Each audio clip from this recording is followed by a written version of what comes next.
'Twas the morning of Christmas when the Who's had awakened to find that their stockings and gifts had been taken. And though you'd think a Who Christmas could survive just on joy, turns out those old Who's really wanted those toys. But the town came together, they stood shoe to shoe. No one needed to speak, 'cause they already knew that the way to save Christmas, or so it was told, was simply to solve the Grinchy Code.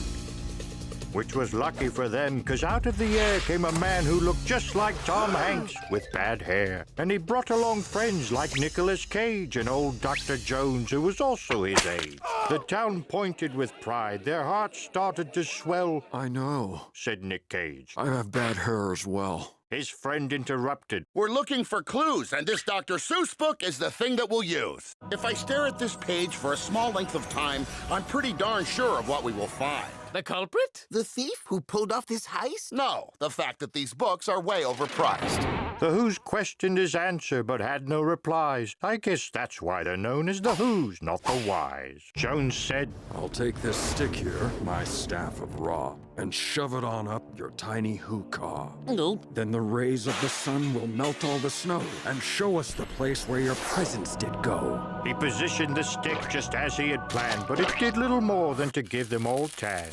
Then Nicolas Cage said to the mayor, Can I look at your desk? It may shed a new layer. And under the seal he found an inscription, then closed both his eyes, acting out his description. I'm led to believe that the man called the Grinch stole all your things, then took off in a pinch. He cracked his whip from an antique sleigh and knew the right codes to get out the same way. You found all that out from the desk in his room?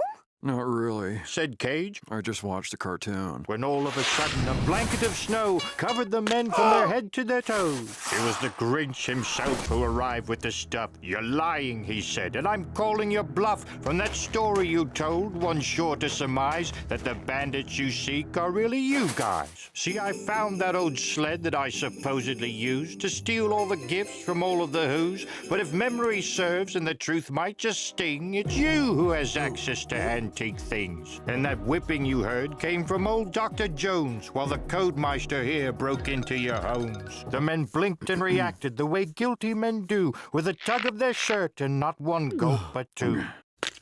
Then Betty Lou who was no more than two, and whose name we have changed so that no one will sue, said, Why are you trying to frame Mr. G? Clearly he's not as well off as you three. He's got a bad rep from here to Hubados, and his movie did poorly on Rotten Potatoes.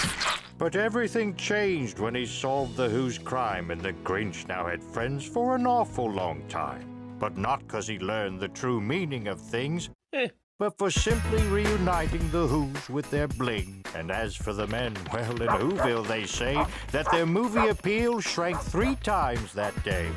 The Who pods were missing, their Who dinkies were plucked, their copies of Mad were, well, no such luck.